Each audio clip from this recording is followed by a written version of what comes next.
Vygotsky, aprendizagem e desenvolvimento intelectual na idade escolar.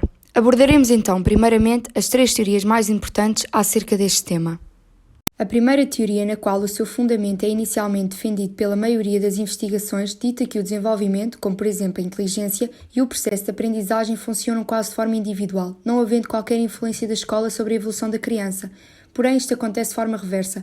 O método utilizado por Piaget de forma a estudar o desenvolvimento mental da criança vem ratificar o fundamento desta teoria.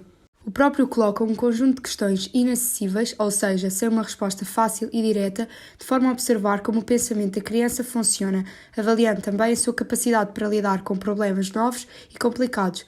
Logo, o processo de desenvolvimento ocorre sempre primeiro que a aprendizagem, e o mesmo nunca pode ser resultado do adquirimento de conhecimentos. A segunda teoria defende precisamente o oposto, ou seja, que a aprendizagem é desenvolvimento. O processo de adquirimento de conhecimentos precede o desenvolvimento.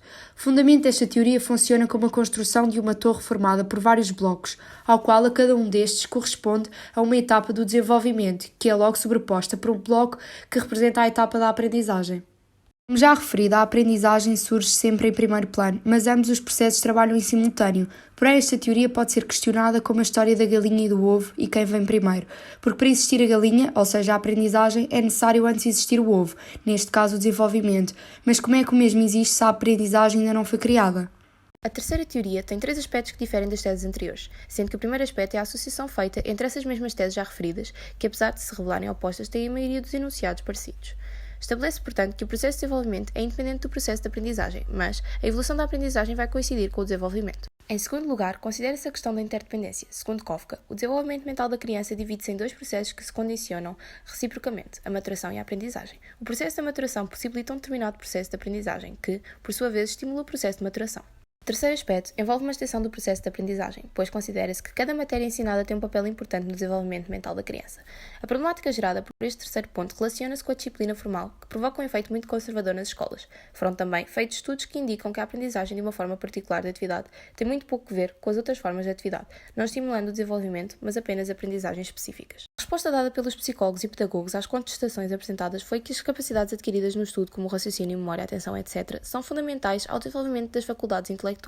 Estas faculdades atuam independentemente da matéria sobre a qual operam. Logo, a aprendizagem formal revela-se proveitosa no exercício da mente. Nesta teoria, Kafka considera que a aprendizagem é desenvolvimento, mas não como um puro e simples processo de aquisição de capacidades e hábitos específicos. A aprendizagem e desenvolvimento são processos distintos em que o desenvolvimento refere-se a um âmbito mais amplo do que a aprendizagem. A relação apresenta-se como um círculo coexcêntrico. Tomando como ponto de partida o facto de que a aprendizagem da criança tem início muito antes da aprendizagem escolar, ou seja, nunca parte do zero, a aprendizagem tem uma pré-história que não provoca uma direta continuidade entre as 2 etapas do desenvolvimento da criança. Stumpf considera que a única diferença entre estes 2 processos, aprendizagem escolar e pré-escolar, é um ser sistemático e o outro não. Mas isto não é somente uma questão de sistematicidade. A aprendizagem dá conteúdos completamente novos ao curso do desenvolvimento. A aprendizagem e o desenvolvimento não se cruzam pela primeira vez na idade escolar. Estão interligados desde os primeiros dias de vida da criança.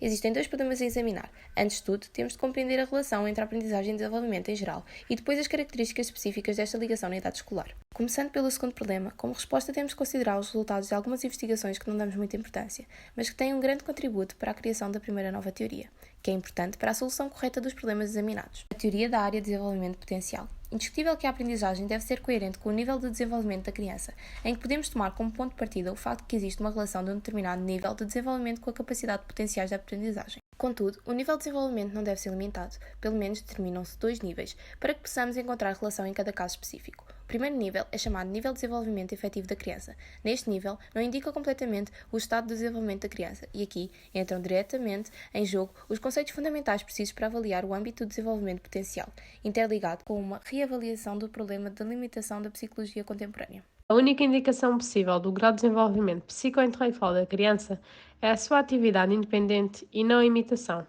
A única forma de provar o desenvolvimento da mesma é quando responde por si própria, sem ajuda ou demonstrações. Quando a criança é ajudada por um adulto, pode fazer muito mais do que a sua capacidade de compreensão de modo independente. A zona de desenvolvimento potencial permite-nos determinar os futuros passos da criança e a dinâmica do seu desenvolvimento.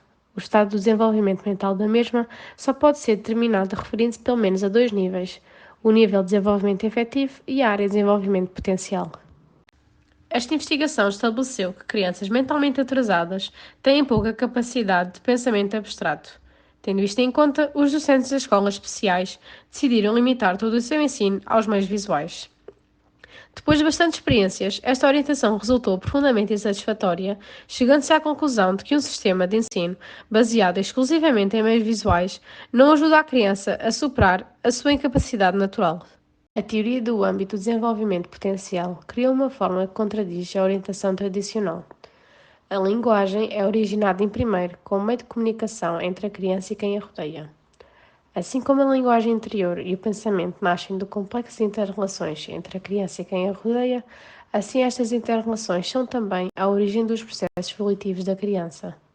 A característica principal da aprendizagem estimula e ativa na criança vários processos internos do desenvolvimento através das inter-relações com os outros. As mesmas são absorvidas e convertem-se em aquisições internas da criança. A aprendizagem ativa vários processos de desenvolvimento e, por isso, é necessária e universal para que as crianças desenvolvam características humanas não naturais. A zona de desenvolvimento potencial pode ilustrar-se através da comparação dos processos de aprendizagem da criança e do adulto, ou seja, os adultos não podem adquirir conceitos novos depois dos 25 anos, logo não há diferença entre a aprendizagem do adulto e da criança, pois a formação de hábitos na criança ocorre mais depressa do que no adulto, o que faz toda a diferença. Através do modo de aprender a escrever, ativa-se uma fase de desenvolvimento dos processos psico-intelectuais completamente nova e complexa, o que origina uma mudança nas características gerais. Os processos da aprendizagem em idade escolar estão todos ligados ao desenvolvimento do sistema nervoso central. Os mesmos orientam e estimulam processos internos do desenvolvimento e ajudam a criar o desenvolvimento potencial. Para finalizar, todas as matérias escolares têm a sua própria relação com o curso do desenvolvimento da criança, o qual vai sofrendo mudanças com a passagem de uma etapa para outra.